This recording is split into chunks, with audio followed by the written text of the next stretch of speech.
E aí pessoal, tudo bem? Sejam bem-vindos a mais um Resenha Financeira aqui no canal da Nova Futura. Se você ainda não investiu em renda fixa, o momento é agora. E a gente vai ajudar você a escolher os melhores ativos para investir ainda em 2021, né, Bruna? É isso aí, muita gente que está começando ou que já investe tem dúvidas sobre qual título escolher, qual o melhor momento para comprar determinado título, quais são os disponíveis.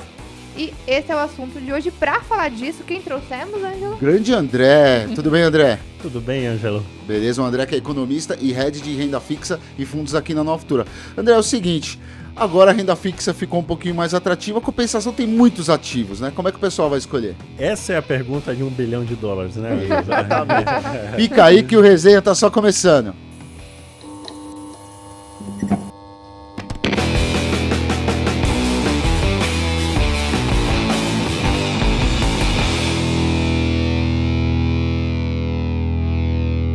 E antes de respondermos todas essas dúvidas, né, não se esqueça de curtir esse vídeo e se inscrever aqui no canal da Nova Futura para não perder nenhum conteúdo, inclusive o resenha que sai toda quinta-feira às 8 da noite. Então, vamos lá, né?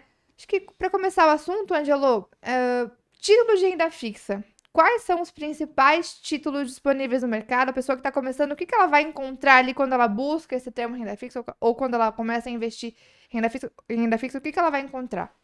Então, eu acho que os dois principais grupos de títulos de renda fixa são títulos públicos e títulos privados. Eu acho que essa é a primeira classificação que a gente teria, tá? Títulos públicos, como o próprio nome diz, são títulos de emissões do governo, tá? E títulos privados são títulos de emissão de empresas, né?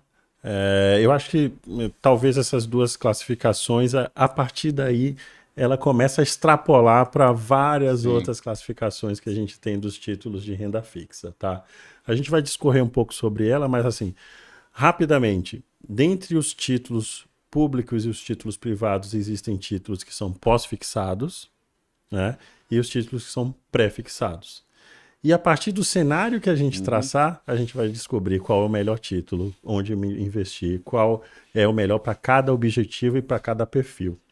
Então essa é a principal categoria ou classificação de ativos de renda fixa. A gente já gravou um podcast também falando de renda fixa, né, Bruna? Mas a questão agora é que o momento, para quem não investir, quer investir ainda em 2021, a gente tem muitas ofertas, né? Sim. Um catálogo muito grande, uma vitrine muito grande de ofertas. Aí fica um pouquinho complicado descobrir, né, Bruna? Igual você vai na pizzaria, você olha o cardápio, tem 300 tipos de pizza, não ajuda em nada. Não. Né? Que antigamente não, né? 3 anos atrás, quando a Selic estava menor, era mais fácil encontrar algumas opções ali com liquidez. Você tinha uma variedade grande, mas era mais fácil encontrar grandes oportunidades, né? Agora, a minha impressão, a impressão que eu tenho quando a gente olha o aplicativo da Nova Futura, o portal da Nova Futura, tem muitas ofertas boas, né? E a gente manda muitas ofertas para os clientes. Como é que faz para a gente selecionar ali? Dentre esses ativos, o que é mais importante, né, para a gente selecionar ou para que a gente não fique perdido com tantas opções? Talvez quando a gente encontra um cenário econômico muito claro, fica muito... Que não é o caso agora, né? Que não é um caso. Aí fica muito fácil você colocar, eu vou colocar no pós-fixado, então eu já vou direto no título privado e aí vai uma sequência de investimentos naquela direção. Mas quando a gente tem uma série de incertezas ainda, um ano eleitoral que está vindo aí, tem um leque muito maior. Sim. Mas dá para a gente ir afunilando nossas escolhas diante daquilo que a gente tem como perfil e como objetivo de investimento, tá? Sim. Agora, nossa plataforma é uma das maiores que tem no Brasil, mas só que a gente procura simplificar ao máximo a escolha do cliente. Sim.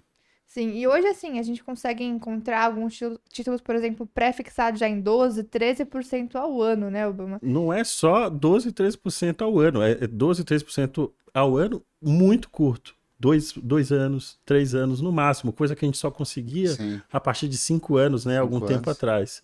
Pouco tempo atrás. Então, isso facilita, né, a escolha de quem tem uma preferência por esse tipo de ativo, mas também coloca uma pulguinha atrás da orelha para quem... eu tenho um perfil um pouco mais conservador, eu gosto do pós-fixado, eu vejo que o pós-fixado é interessante e tem um título pré que está pagando mais de 1% ao... Ô André, mas falando assim, a gente está vivendo aí um momento aí de o coronavírus voltando, PEC dos precatórios, eleição no que vem. Como é que fica também dentro da cabeça dos emissores, dos bancos que emitem os CDBs, do LC, como é que fica dentro da cabeça desses caras? Como é que eles estão se comportando também? Uma visão um pouquinho mais macro aí para o investidor saber também. Então, eu acho que é uma postura até diferente, né? A gente olhar como que é o emissor, né? O tomador de dinheiro, qual o cenário que ele está vivendo agora, né? Atual. Você imagina que com as dificuldades que a recuperação da economia está tendo, começou a voltar a ser importante ou interessante a renda fixa tal como ela estava, né? Com os juros tal como estava. Aí foi subindo as perspectivas de inflação, as questões fiscais, que é o resumo de tudo isso que você falou, de PEC dos precatórios, de auxílio, etc. O resumo disso tudo é uma dificuldade ou uma incerteza fiscal. Junto a tudo isso, renda fixa voltou a ser interessante em relação à renda variável. Com isso, os títulos mais curtos e os títulos de liquidez passaram a praticamente serem demandados por todos os investidores. Sim. Só que quem está tomando... Eles querem a curto prazo justamente para não tomar uma decisão... Uma decisão agora. Se você, muito incerto, você conversa com 10 entre 10 gestores de fundos, eles preferem ter liquidez num cenário como esse, né? Então... você imagina que isso para os emissores também impacta, porque ele tem um monte de dinheiro de curto prazo. Então, boa parte dos emissores passaram a desestimular ou não preferir ter captação para ativos curtos ou de liquidez. Então, você vê taxas que saíram de 105%, 106% do CDI com liquidez diária para algo em torno de 100% do CDI, a maioria dos bancos, né? Fora aquelas campanhas que os bancos fazem com uma série de restrições e tal, para a plataforma interna, para a captação de clientes deles interno. Aí foge dessa realidade puramente financeira. Mas analisando puramente financeiramente, você vê os emissores tirando praticamente de catálogo, né? Os ativos mais curtos e os ativos de liquidez. Por quê? Ele tem muito dinheiro com vencimento curto, sendo que não tem tantos projetos assim ou algo para colocar esse dinheiro na economia, para fazer girar e pagar a quem eles devem, entendeu? Então, na ótica do emissor, eles preferem sempre mais longo possível. Sim. E, de preferência, né, eles têm estruturas dentro da tesouraria dele para travar ou não. De preferência, mais longo possível. Ele falou de muito dinheiro, e para quem tem pouco dinheiro igual eu, Bruninha. Mas assim, então vale a pena também investir a longo prazo também. No cenário As taxas para longo prazo ainda continuam interessantes. Sim, assim, é muito fácil quando você é uma instituição financeira. Por quê? Porque sua decisão de investimento também é muito mais simples, porque você sabe o que é que você deve, qual é o seu passivo, entre aspas, né? Vamos supor, se você tem um fundo de previdência, você mais ou menos sabe quando que vão captar, né? Você vai precisar ter o dinheiro para pagar aquele benefício, né? Você captou os recursos. Você sabe mais ou menos, fazendo um cálculo atuarial, quando é que essa aposentadoria você vai pagar. Então você se programa e faz uma aplicação para isso. E as mais longas sempre vão te pagar em tese mais prêmio, né? Vão te dar... as melhores condições de investimento. Para um investidor pessoa física, às vezes ele tem objetivos de curto prazo, médio prazo e de longo prazo. Aí, curtíssimo prazo, o que é? Fazer render a sua reserva de emergência. Então, é uma decisão que ele precisa tomar. E, normalmente, ele toma com ativos mais líquidos, né? Por exemplo, o pessoal que está recebendo 13º agora, né, Bruninha? Que é o seu caso, um belo 13º. Você já pode fazer um planejamento para um 14º ou um 13º e meio para o ano que vem também, em um ano. Dá para pegar uma bela taxa aí para um ano. Você tem desde uma realidade de pessoas que estão recebendo o 13º para fechar um orçamento, até um que vai pensar em pagar algo daqui a 2, 3 meses, que são as despesas que a gente tem, né? Sim, de começo de ano. De começo de ano, que é tradicional, né? Da família brasileira, etc. Então, tudo isso pode... movimentar ou impactar. Já tem gente que pensa, nossa, eu vou aproveitar para fazer minha aposentadoria. Aí quando você fala em aposentadoria, já tem uma É uma grande oportunidade agora diferente. no mercado, você acha que está... Por exemplo, um ativo que tem um perfil previdenciário é os CDBs e os tesouros em IPCA. Mais longos. Então, é o típico perfil de previdência. Se você abre um fundo de previdência ali, a carteira de um fundo de previdência vai estar lá a estratégia dele um monte de NTNBs. Sim. Agora, uma dúvida também em relação... Você comentou, né? A CDBs e tesouro de IPCA mais longos. Mas quando o investidor se depara ali na plataforma com títulos públicos e títulos privados, tem alguma recomendação sobre qual escolher? Se ele deve ir para o tesouro, se deve ir para os CDBs, para as LCs?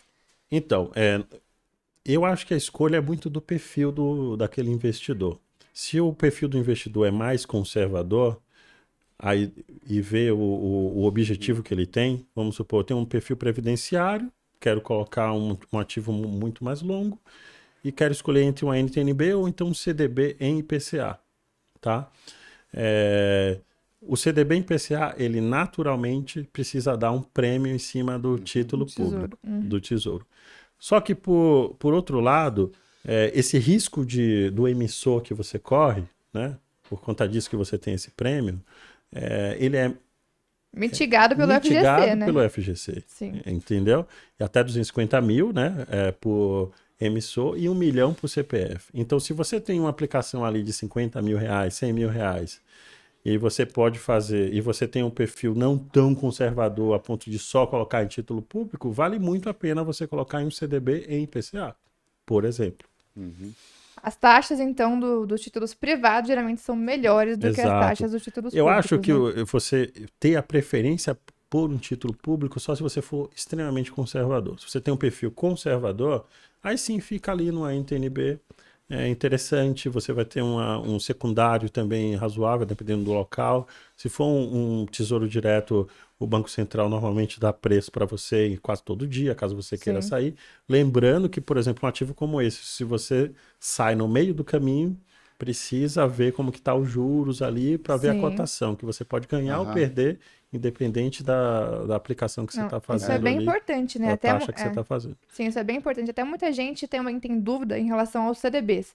Se a pessoa comprou um CDB, de 3, 4, 5 anos, e acabou não se planejando muito bem, vai precisar desse dinheiro antes do tempo. Ele consegue fazer a venda desse CDB de alguma forma, sem entrar em contato com a corretora? Consegue. Mas o ideal é assim, a gente sempre coloca lá na plataforma que ou o ativo tem liquidez diária ou o ativo tem liquidez no vencimento. Sim. Porque para conseguir vender um ativo no mercado secundário, a gente depende da compra de outro investidor, né? De outro interessado. Né? Então, isso não é automático. Ou a gente precisa negociar uma recompra desse ativo junto ao emissor, que nem todos estão abertos a fazerem isso, entendeu? Então, por isso que é interessante que ele se programe. Sim. Porque consegue fazer, sim, essa recompra ou essa negociação no secundário, mas ela não é algo de imediato. Então, é importante. É comum o pessoal pedir para resgatar esses títulos? É comum e, às vezes, é comum também o investidor meio que consultar.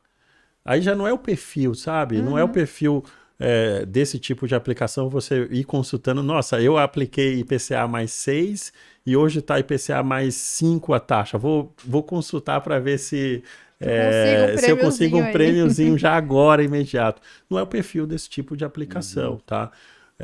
Normalmente, assim, os ativos que têm um secundário mais ativo é debentures e o título público. Aí sim você tem um secundário um pouco maior e dá para você comprar e vender com maior facilidade. Falando nisso, né, Bruna? Perguntando, as taxas estão atraentes, tanto de público e privado, também a gente tem as debentures, né? Sim. As debentures que já sempre foram vistas como a longo prazo, né? Um pouquinho mais longo prazo. Como é que tá o cenário hoje? O cara quer investir a longo prazo, o que você acha mais indica para ele? Um CDB, um LC, ou ele pode partir para uma debentures também, que tá atrativa? A debenture é atrativa, vai muito do perfil, né? Você, desde um ativo que você assuma um pouquinho mais de a debentures, ela tem FGC, ou André? Não tem FGC. Então, você acha que é um pouquinho para um cara mais agressivo, já que a gente tá falando Eu acho que sim, é o perfil mais agressivo, de moderado para agressivo. Dentro da renda fixa é o mais agressivo exatamente, também, né? Dentro da renda fixa. É um dos mais agressivos. Eu acredito que uma debenture longa, em PCA, né, de um emissor que não é AAA, né, não é grau de investimento, é para um investidor agressivo. O que é uma empresa AAA, só para a gente exemplificar para o pessoal?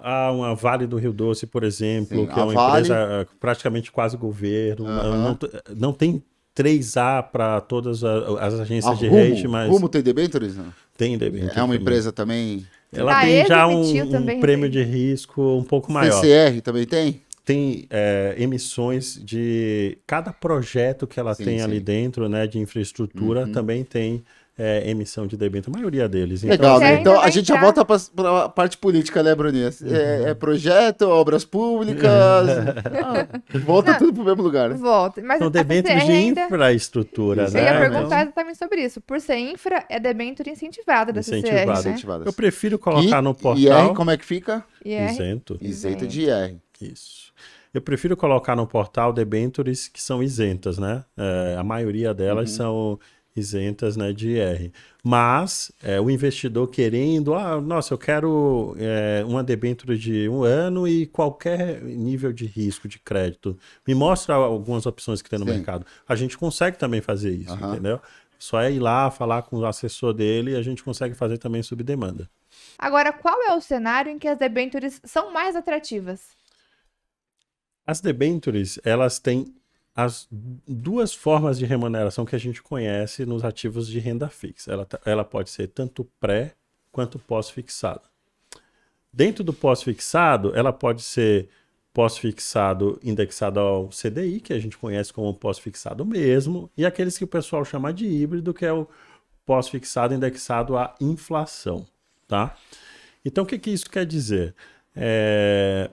Vai depender muito da expectativa que a gente tem de juros para cada um desse tipo de ativo. E a curto prazo, imagino que seja crescente aí, um pouquinho mais alta até. Tendência de alta ainda no momento atual, né? Sim. Exatamente. Assim, quando a gente olha aqui, nossa, a taxa de juros está hoje 7, está hoje 6, acabou, os juros está alto.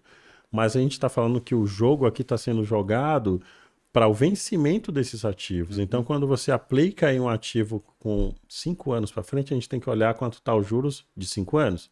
Esse juro de 5 anos já subiu o suficiente? Já está prevendo as altas que vão ter ao longo desse período? Sim ou não? Se você acredita que vai subir, então pós-fixado é mais interessante.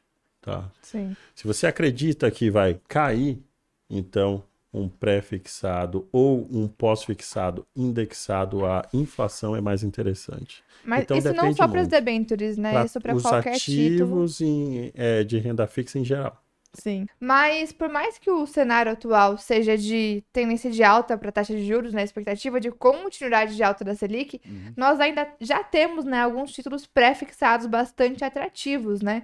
Então, como que fica a escolha do investidor nesse caso? Já tem um título pré bastante atrativo, mas os juros ainda vão subir mais.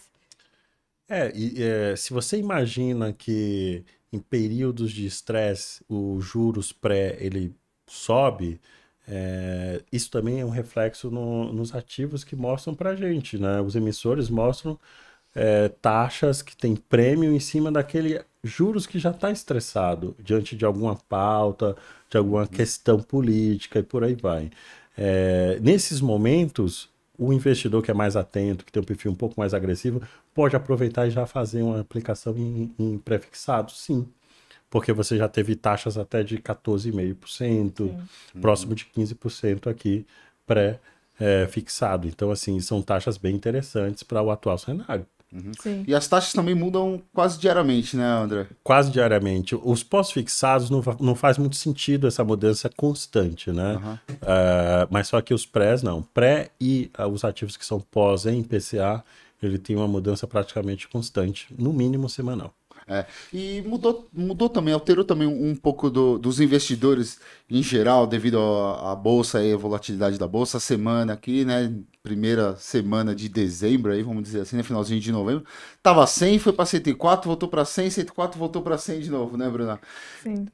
Diante desse cenário de renda variável, também teve uma uma migração dos investidores de bolsa para um rendimento, título de renda fixa com né? liquidez diária? A gente pode até ver isso nos fundos, né, André? Com os investidores sacando dinheiro de fundo de ações e colocando em renda fixa. Exatamente. Isso é uma tendência, né, que está acontecendo.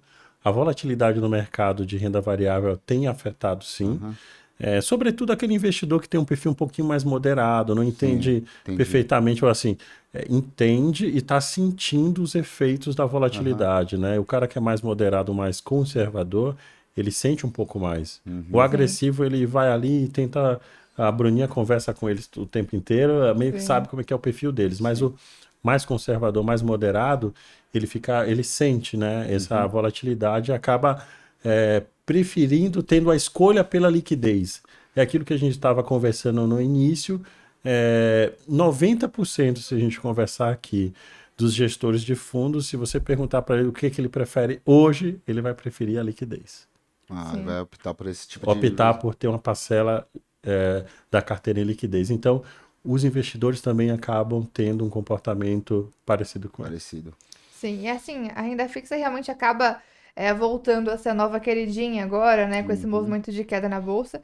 Mas os investidores, acredito que, assim, tem que ponderar muito, né, quando vão fazer a sua alocação, porque nós temos, sim, boas taxas de renda fixa, mas enquanto muita gente estava querendo comprar a bolsa em 120, 130 mil pontos, quem comprou ali quer vender agora com 100 mil, 105 mil pontos, 102 mil pontos, né? Tem que ponderar também, porque quando tem que comprar, vende, quando tem que vender, compra, né? Exatamente.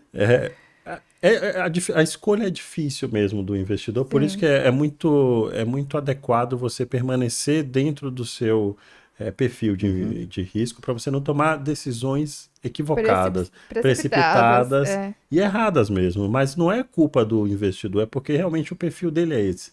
Ele vai reagir dessa forma. Por isso que previamente, quando você toma conhecimento do seu perfil, é interessante que você olhe, por exemplo, o relatório de alocação, que tem tudo lá.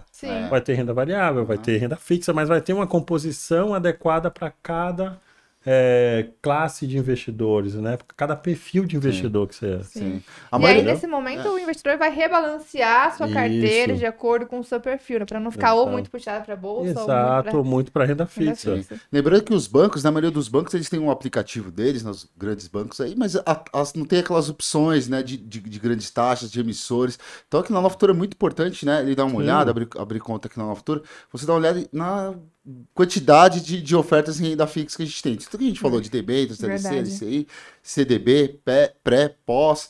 E o legal também é que na Nova Futura você tem assessoria grátis, né, André? Você abre sua conta, você vai falar com um especialista que vai montar essa carteira para você a curto prazo, médio prazo.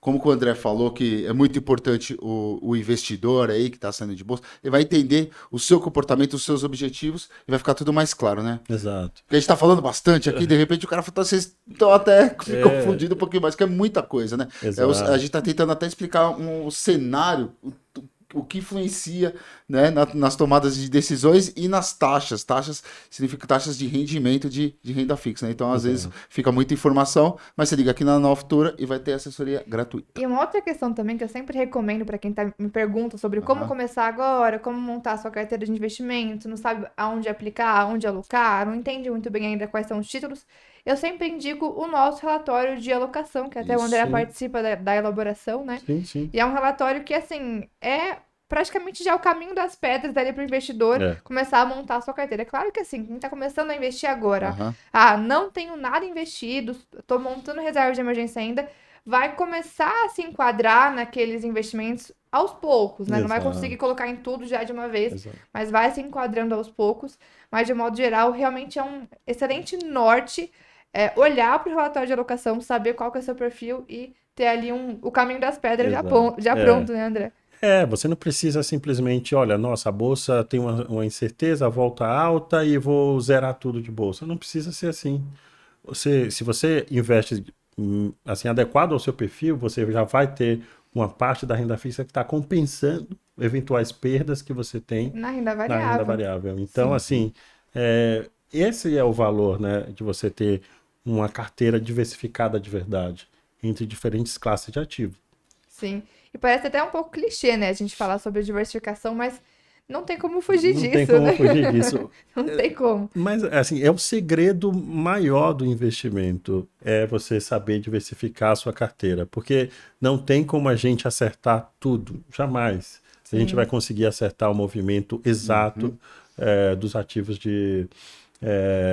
no mercado financeiro. Então, diante dessa nossa incapacidade de acertar, a diversificação é o que manda, é o que é mais importante, é o que te ajuda a ganhar. Sim. Não é? É isso aí.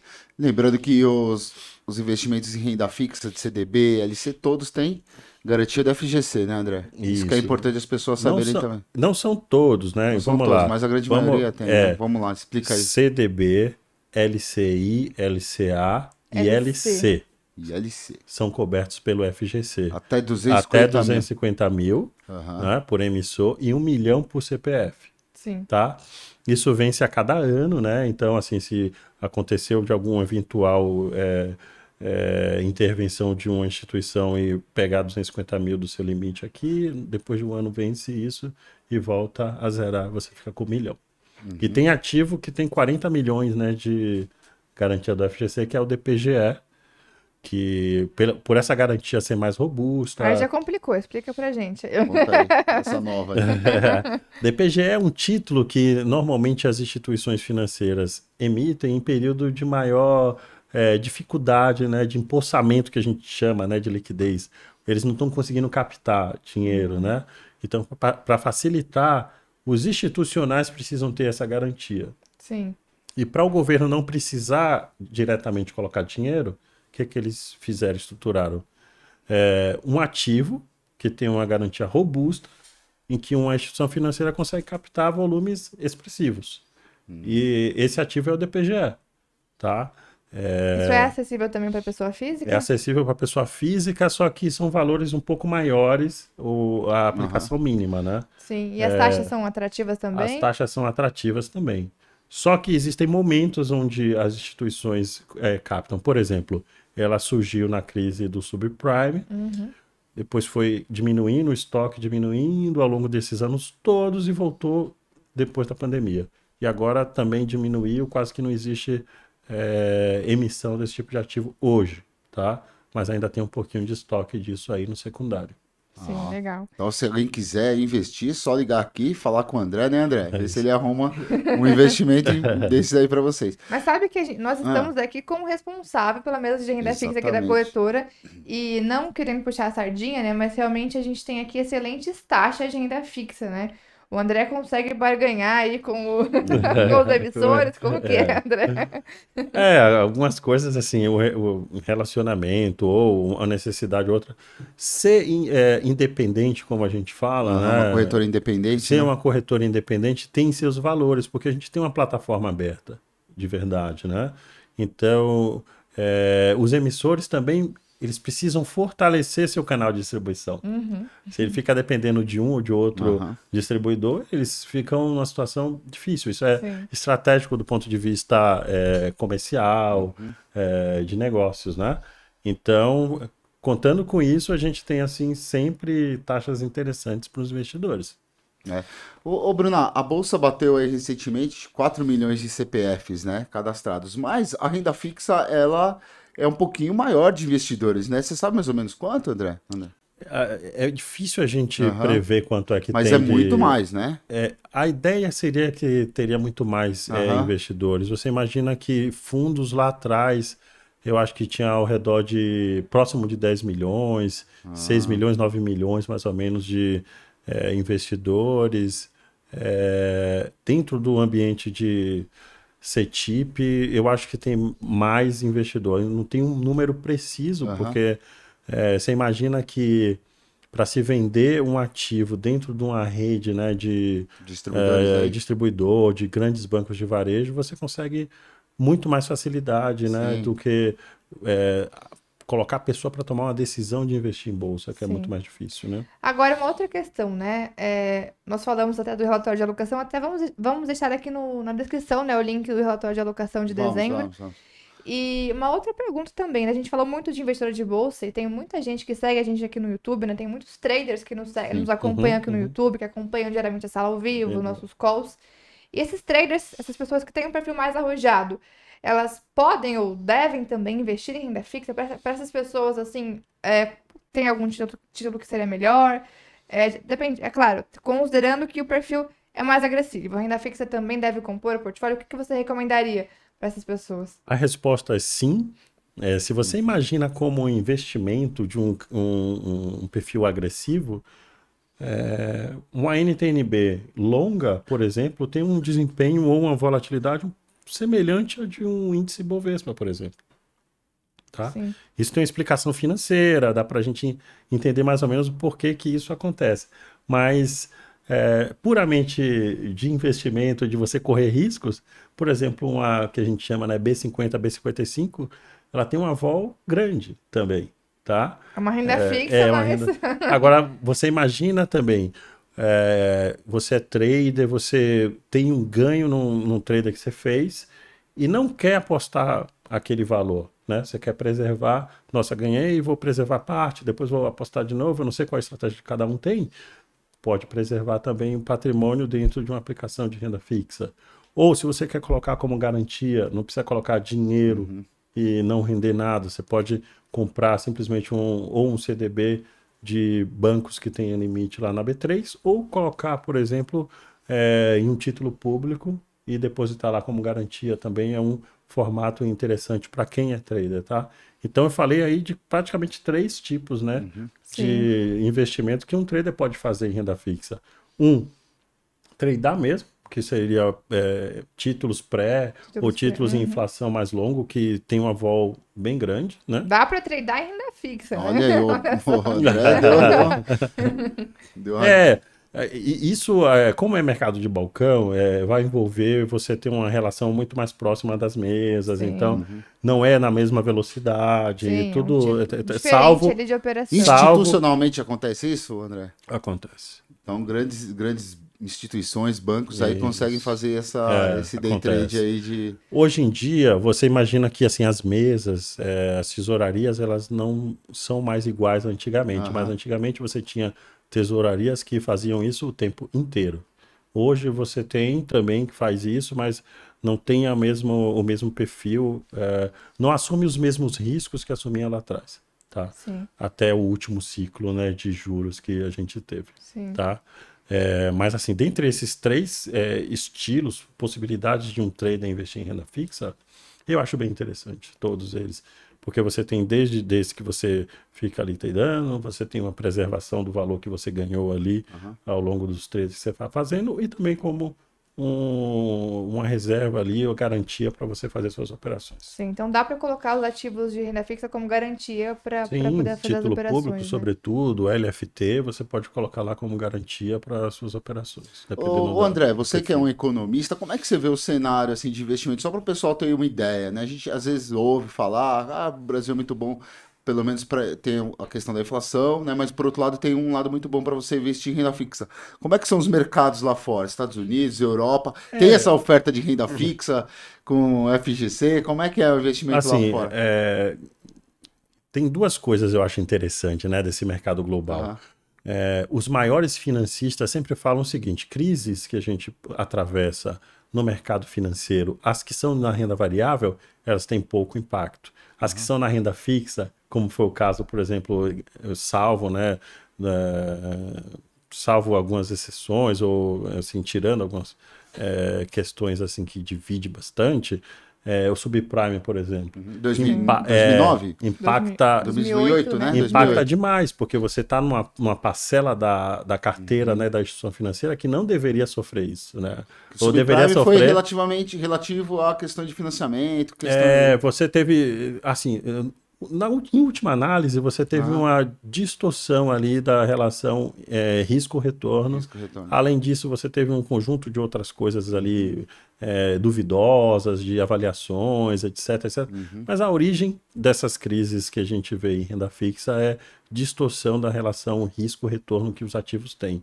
Porque aqueles ativos, quando entram na carteira de algum tipo de instituição financeira, ela entra para compor um determinado fator de risco que não é para ser extremamente elevado, né? E às vezes perde tudo, o impacto é grande sobre aquela Uma margem de segurança, praticamente. Exatamente. Né? Mas e aí, como é que é o cenário lá fora para investidores, numa renda fixa, vamos dizer assim?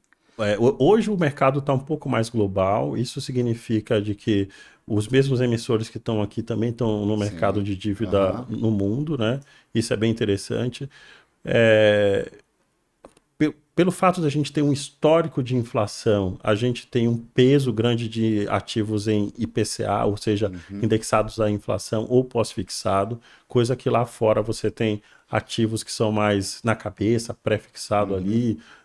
Esses ativos são os ativos que mais são emitidos e o que mais são negociados, basicamente. Os bondes, normalmente são ativos que têm essa configuração, ser mais pré-fixado, etc. Essa é a grande diferença, tá? Mas é um mercado também que é importante em qualquer cenário, mesmo o juros sendo negativo, em alguns casos. O juros negativo não é à toa. Você tem uma composição ali entre inflação e taxa de juros e risco também, aversão a risco, que leva a acontecer isso. E naquele momento ali é importante aquela taxa é a taxa de mercado mesmo eles estando negativo, mas você vai ver instituições financeiras tomando decisão de que majoritariamente suas carteiras estão em renda fixa. Sim. Independentemente de estar aqui ou estar fora. Então é um mercado gigantesco como aqui. Só que a diferença é que a renda variável em alguns lugares, em alguns países, sobretudo que tiveram um modelo de desenvolvimento baseado em mercado. Por incrível que pareça, os países que estão gravitando ali ao redor da Inglaterra, que foram colonizados ou, enfim, foram colônias da Inglaterra ali, eles têm modelos de desenvolvimento baseado no mercado de capitais. Então, o percentual de renda variável na carteira das pessoas e das instituições financeiras são um pouco maiores. E países baseados em crédito, como Alemanha, Japão e por aí vai, a renda fixa continua sendo extremamente relevante, é relevante e vai ser ainda... A Noruega também é baseada mais em renda variável, assim que você está falando, né? A Noruega eu não sei exatamente qual é a configuração do desenvolvimento dela, não sei se tem muito... Tem grandes ações da Apple, da Amazon, A gente fala do modelo de desenvolvimento que o país teve, né? E a gente não está falando da atualidade, né? Sim. Vamos supor... a China tem um modelo de desenvolvimento baseado em crédito. Sim. Só que o mercado de capitais da China hoje é grande, então é expressivo. Grande, né? É expressivo. A Alemanha, eu estou falando também a mesma coisa. Foi baseado em crédito, porque essas empresas, tal como a gente conhece, o formato da economia tal como a gente conhece, se baseou em crédito, tá? Como é que a gente está indo muito longe? Também a Inglaterra também prestou dinheiro até para Dom Pedro II, você vai voltar 200 anos. Não calma. E é disso que você está falando. Mas, André, é o seguinte, também falando um pouquinho, só puxando essa parte internacional, também quando o país está nesse período aí de inflação alta, né? No que não é muito bom para a população, quem vive na economia real igual eu, né? Mas atrai também investidores internacionais nesse caso aí também, Por conta da alta dos juros nesse caso. Sim. Por conta da alta de juros. Atrai para investir aqui no CDI, que a gente chama aqui investidores CDI. Porque é a mesma dinâmica, né? Quando você fala, nossa, vai ter inflação. Se vai ter inflação, vai ter juros. Se vai ter juros, isso reflete nos títulos, né? Sim. Refletindo nos títulos, começa a impactar os projetos de renda variável, né, das empresas de um modo geral. Então, aquele resultado que a empresa teria, que seria 2x, passa a ser 1,5x. Entendeu? Quando você faz o valor presente, usa os juros novos e por aí vai.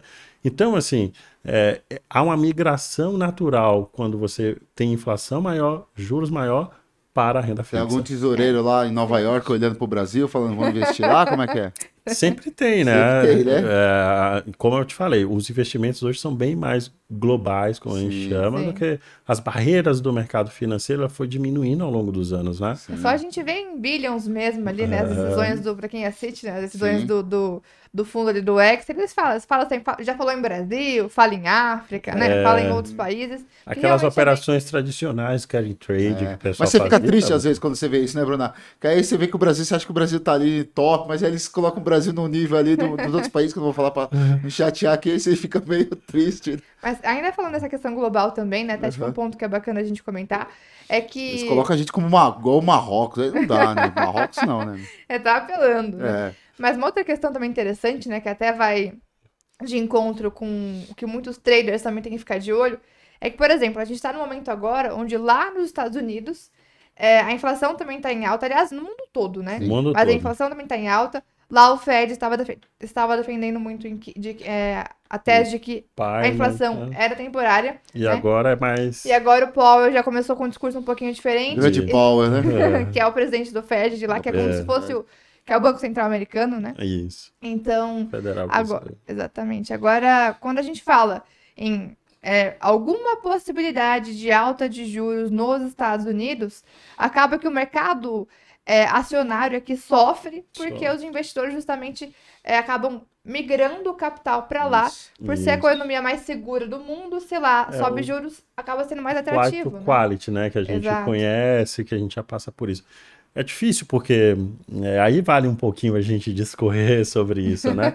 Vale um outro podcast sobre esse assunto. Por mais que a gente tem outras influências também, né? Melhorias macroeconômicas, você vê que quando muda a questão da liquidez global, a gente vai sofrendo muito parecido. Não é igual? Não é igual. Sim. Mas a gente sofre as mesmas consequências, né?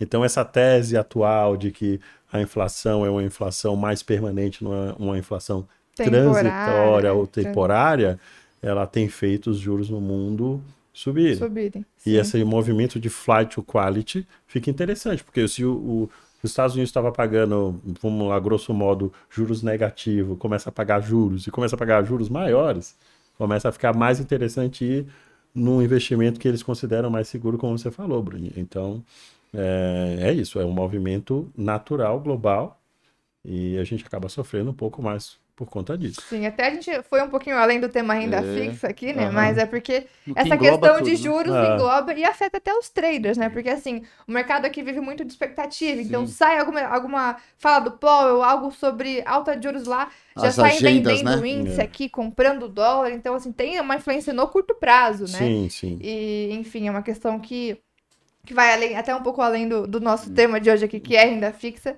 E pode ser um tema de um próximo podcast, a gente escolher um pouco mais sobre essa questão. É isso aí, Bruna. A gente falou bastante de renda fixa aqui, várias opções. O melhor negócio é investir, André, não tem jeito, mesmo no momento aí um pouquinho mais delicado da economia, né? Porque a gente trabalha aqui no mercado, a gente tem os nossos amigos. Eu lembro que 2020, aí depois que deu um lockdown aqui, né, parcialmente e tal, muita gente me falou, poxa, eu queria fazer uma reserva, poxa, eu devia ter feito uma reserva. Então, eu acho que é muito importante as pessoas começarem a fazer uma carteira de renda fixa. Fala carteira, mas juntar ali um pré e um pós, alguma coisa que se encaixe dentro dos objetivos dela, porque ano que vem tem eleição, né? A gente não sabe como é que vai ser, então vale muito a pena as pessoas começarem a investir ou então investir mais, né? Criar esse hábito de investir, né, André? Você que já tem uma grande carreira aí no mercado, já sabe que já passou por algumas crises também, né? Eu acho que a palavra que você resumiu tudo isso a palavra que resume tudo isso que você falou é diversificação. Sim. A gente tem que fazer poupança. E o que fazer poupança significa poupar mais, né? Para a economia, né? Do ponto de vista econômico que a gente está falando, né? É você ter economia, né? Daquilo que você recebe, da sua receita diante de um cenário tão incerto como esse. E na hora que você for fazer um investimento, já que você fez um sacrifício tão grande, é importante que você diversifique e é importante que você preserve o seu patrimônio. E preservar seu patrimônio não é você ser extremamente conservador só, mas é você diversificar. A palavra de ordem em um cenário como esse é diversificar. Sim. E fazer investimentos de acordo com o seu perfil. Eu acho que isso é o que é mais interessante para a decisão de investimento num cenário como esse. Excelente. Até muita gente pergunta, né? A gente falou de inflação, muita gente pergunta como se proteger da inflação. Investindo é o melhor caminho, né? E temos títulos, inclusive, atrelados à inflação, né? E num cenário como esse, também como você colocou realmente, acho que a palavra de ordem desse podcast hoje é a diversificação. Em renda, é possível diversificar dentro da própria classe de renda fixa, né, com títulos pré, pós, IPCA, né, então, e também diversificar com renda fixa mais bolsa e mais alguns outros ativos, como o próprio dólar, né, então, o ideal é a pessoa realmente balancear a carteira dela e pensar não só no futuro, mas também num futuro não tão longe, né, porque quando a gente tem uma reserva, tem uma carteira de investimentos, a vida fica mais fácil, né? Nossa relação com o dinheiro muda, né? Saudável, né? Eu acho que é um lugar comum falar isso, mas você fazer o dinheiro trabalhar para você, não é? Sim. E você tem objetivos de curto prazo, de médio, de longo prazo. Um de curto prazo é a sua reserva de emergência. Então é interessante que você faça algo que compatível com isso, né? Colocar em fundos de investimento que sejam mais de liquidez, sim, ou ativos de renda fixa mais de liquidez. Dentro desses fundos vão ter ativos de renda fixa também. Não é? Provavelmente vai ter um monte de LFT lá dentro, de um fundo de liquidez. Ou você pode comprar diretamente isso. Pode ir lá na mesa comprar um LFT, um tesouro direto, pós-fixado, um CDB de liquidez diária. E o bacana é que dá para começar com pouco nesses títulos, né? Muito o tesouro, pouco. Menos ainda, né? Menos ainda. Eu acho que numa Tesouro Selic, eu acho que está R$100 e poucos. Mas tem ativos ali dentro do tesouro que é menor ainda a aplicação inicial. Um CDB também a partir de R$100 ou R$500 já dá para encontrar alguns títulos bons, né? Sempre tem ofertas ali em torno de R$100. E o legal é que tem tantos investimentos bacanas que dá para você fazer aportes mensais, né? Sim. Se você quiser tirar férias ano que vem, fazer um ano aí de economia, quiser tirar umas férias internacionais, igual a Bruninha, que vai sair de férias de janeiro, você já pode começar agora, pega o seu dinheiro, vai fazendo aportes mensais, e você consegue ter um ganho, uma rentabilidade bacana, em renda fixa segura e de acordo com o seu perfil. Bruna, é isso aí, a gente falou bastante coisa, tem muitas ofertas, você vai lá. Se você gostou desse nosso papo internacional, tem aqui o call de abertura e o call de fechamento. A Bruninha está no call de abertura no nosso YouTube todos os dias a partir das 8h30, que você pode dar uma conferida na agenda internacional e nacional. A Bruna também está às 3h30, 3h30, 4h30, por causa do horário de verão dos Estados Unidos. Ela está na sala ao vivo, você pode tirar todas as suas dúvidas sobre bolsa. E se você quer investir ou quer indicar para alguém começar a investir, você pode abre a sua conta e falar com o pessoal da mesa de renda fixa do André. O telefone da Nova Futura está aqui na descrição. Bruna, e quem gostou do podcast, curte, faz mais o quê, Bruna? Curte esse vídeo, né? Compartilha aí com seus amigos. Comente também o que você achou. Se ficou alguma dúvida, pode comentar aqui. Usem e abusem dos comentários. Perguntem, mandem sugestões, dúvidas. Podem perguntar direto pro André aqui no nosso comentário que a gente manda pra ele. Responde no próximo podcast. Todas as quintas, né, Bruna? Todas as quintas o resenha sai tanto aqui no YouTube como também no Spotify às 8 da noite. Então, se inscrevam também nesses dois canais para ficarem sempre a par aí dos conteúdos da Nova Futura, não só o nosso resenha, temos uma série aí de conteúdos. André, obrigado mais uma vez pela sua participação. O André que já fez aí o nosso podcast sobre fundos, né, Bruna? Agora compartilhou aí todo o seu conhecimento sobre renda fixa. Todo não, foi só uma parte. Só Dá uma pra parte, ter né? Outros podcasts com ele, né? Essa conversa foi bem informal, assim, sobre renda fixa. A gente pode discorrer um pouco mais sobre esse tema, mas eu acho que a gente conseguiu passar um panorama geral daquilo que é a renda fixa hoje e o que é importante para a gente analisar para tomar uma decisão. Então, muito obrigada pela participação, André. E para quem está começando agora na renda fixa também, quer um pouco mais de detalhes sobre os títulos, tem um podcast sobre esse assunto, a gente vai deixar aqui também a tagzinha que fala? É a tag, né? O cardzinho, né? O card do vídeo de renda fixa que nós fizemos também, até um pouco mais introdutório, se você ficou com dúvidas. Então, é isso, Ângelo. Isso aí. Obrigado, pessoal. Até a próxima. Valeu, pessoal. Até mais.